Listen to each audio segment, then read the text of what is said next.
네, 안녕하세요. 방금 소개받은 대한의학회 이진우 부회장입니다. 저는 연세대학교 의과대학의 정형외과 교실에서 근무를 하고 있고요. 대한의학회는 의학에 관련된 여러 개 학회의 총연합체라고 보시면 될 것 같습니다. 거기 이제 지금 의학회 회장님도 나와 계시는데, 우리 정지태 회장님 나와 계시는데 거기에 부회장이 5분 계시고요. 제가 이런 의료기기나 임상진료지침이나 이런 분야에 관련된 업무를 맡고 있는 부회장이라서 제가 발표를 드리게 됐습니다. 먼저 그 의학회가 뭐 하는 기관인지 잘 모르실 것 같아요. 그냥 의사협회 그러면 맨날 데모하는 거라고 다들 알고 계시잖아요. 그래서 또 인식은 돼 있으실 텐데 대한의학회는 뭐 하는 기관인지 잘 모를 것 같아서 잠깐 소개를 좀 드리도록 하겠습니다. 대한의학회는 1966년에 이제 저희가 처음 설립이 됐고요. 여러 가지 이제 의학 연구의 기반 조성, 회원의 학술 활동 지원하고 의학의 전문성 강화를 위한 교육이나 정책 개발을 목표로 한다. 뭐 이렇게 되어 있습니다. 중요한 거는 이제 그 의학회는 개인이 회원이 아니라 학회들이 회원입니다. 그래서 저희 그 회원학회는 지금 190개가 있는데 여러분들이 알고 계신 의학에 관련된 거의 모든 학회가 저희 그 대한의학회의 회원이다라고 알고 계시면 될 것 같고요. 의학에 관련된 학회들 중에서 공식적인 학회, 어느 정도 대표성이 있는 학회가 되고 싶다 그러면 의학회 회원으로 가입해야 되는 절차를 이제 거치게 되고 그 절차 자체가 그렇게 쉽지만은 않습니다. 그래서 어느 정도 학술 활동을 하고 회원을 갖고 있는 이 대표성이 있는 학회들만 의학회 회원으로 가입되어 있다고 보시면 될 것 같습니다. 저희가 하는 이제 주요 활동은 물론 아카데믹 메디슨을 저희가 추구하고 있기 때문에 이런 학술 활동에 주안점을 두고 있고요. 여러 가지 뭐 임원 아카데미나 저희 JKMS라는 SCI에 등재된 저널도 발표를 하고 있고 여러 가지 사업을 하고 있고요. 그리고 저희가 또 보건의료 정책 연구 및 개발에 관한 여러 가지 사항들을 자체 개발하는 것도 있고 복지부와 같이 또 협의해서 진행하는 것들도 있고요. 전문의고시나 수련 교육에 관련된 부분들을 주관하는 학회로 알고 계시면 될 것 같습니다. 그다음에 의료 정보의 평가나 제공에 관한 사항, 뭐 여러 가지 교육 지원, 교류, 뭐 이런 여러 가지 것들. 그리고 금년 들어서 이제 저희가 혁신의료기술위원회라고 만들었는데 우리 정지태 회장님의 역점 사업 중에 하나라고 말씀드릴 수 있고 의학이 발전되는 거에 따라서 여러 가지 새로운 기술들을 제도권화해 넣고 자문하고 그다음에 발전할 수 있게 하는데 좀 역할을 해보고자 브레인스토밍도 하고 어떤 정책적인 제안도 하고자 하는 그런 역할을 하고자 하고 있습니다. 저희가 보통 그 가을에 회원 임원 아카데미, 회원 임원 아카데미라 하면 아까 말씀드린 190개 학회의 회장, 뭐 부회장, 이사장, 총무들을 초청을 해서 하는 학회라고 보시면 될 것 같고요. 여기서 많은 어떤 정책적인 주제들을 갖고 논의를 하고 있습니다. 작년에 저희가 혁신 기술과 차세대 의료라는 1년 동안에 했던 세미나나 이런 내용들을 가지고 책자를 하나, 소책자를 하나 발간한 적도 있습니다.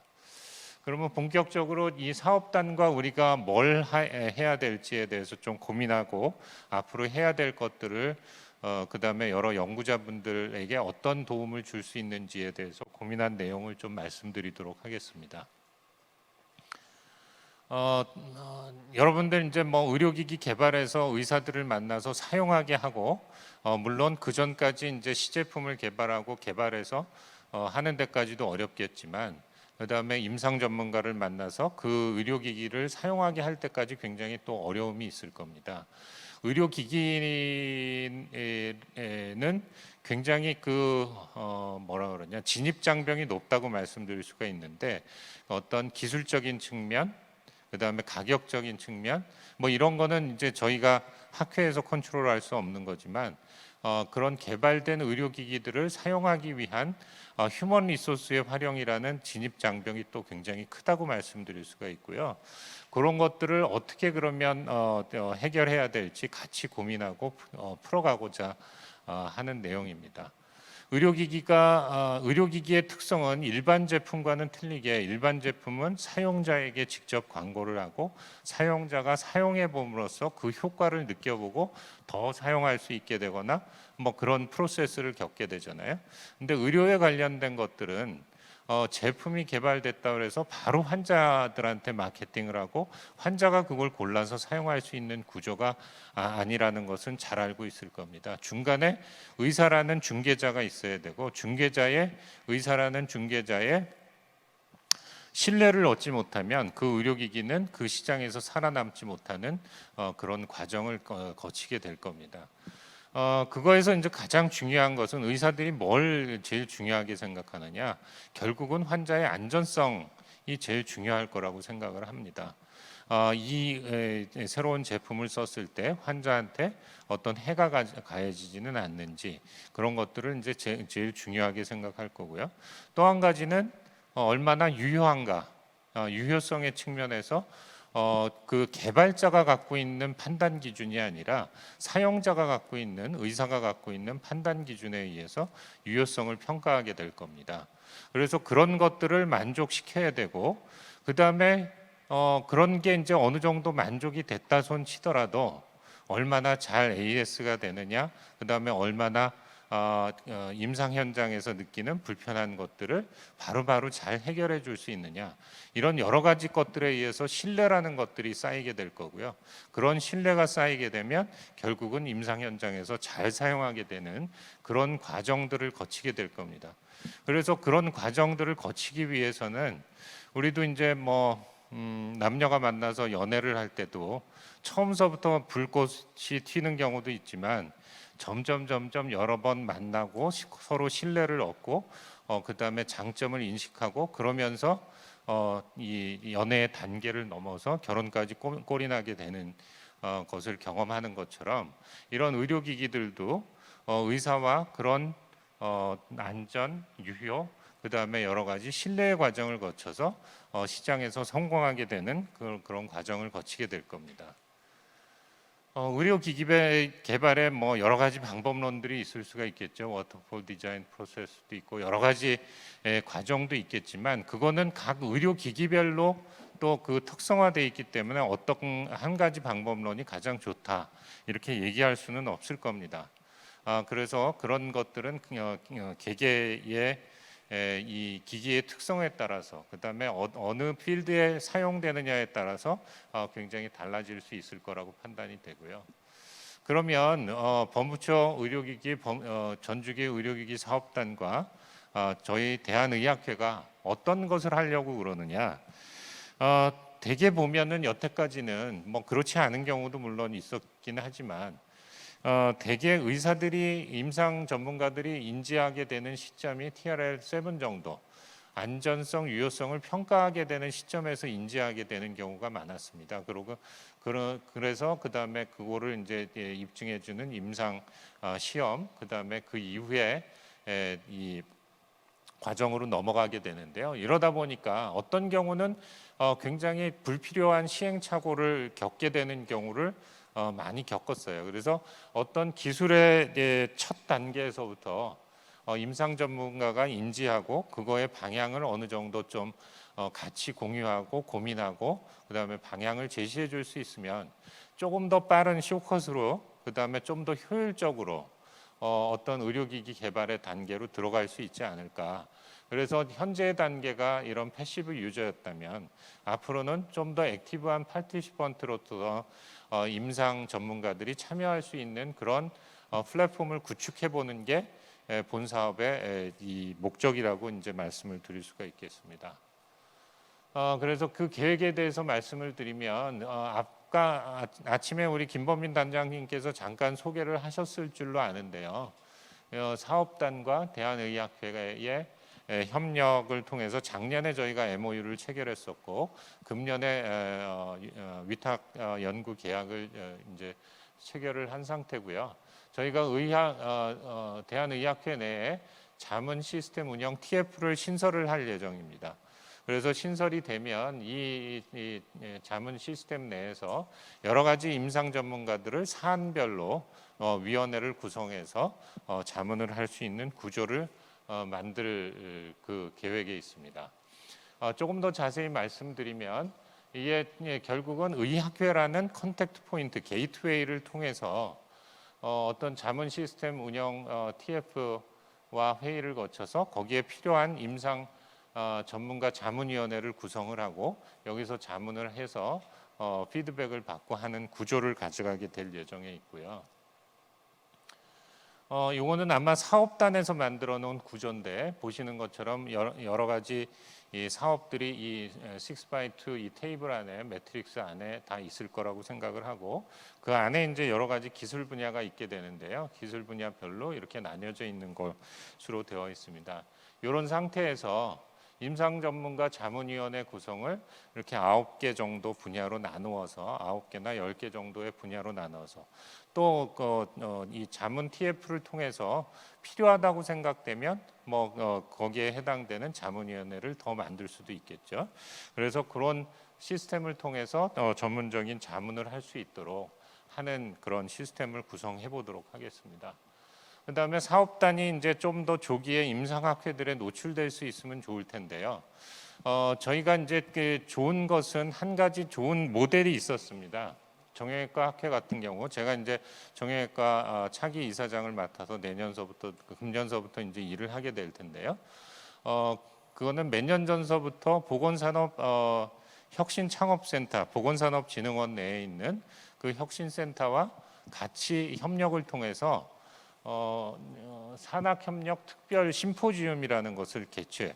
저희가 추계학술대회랑 춘계학술대회 2번을 하게 될 때 그거를 이제 같이 하게 되는데요.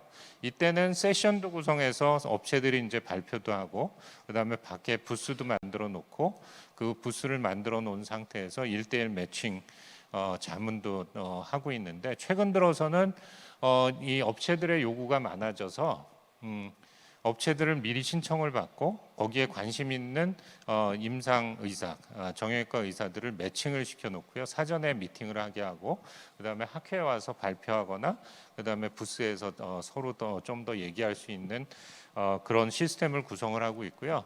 학회 내에서도 이 부분에 대한 지원을 강화하고 있습니다. 그래서 금년서부터는 산학협력 특별상 그래갖고 이 정형외과 의사 중에 그런 이 자문을 잘해주신 분들한테 학회 내에서 시상하는 제도도 지금 만들어 놓고 있습니다.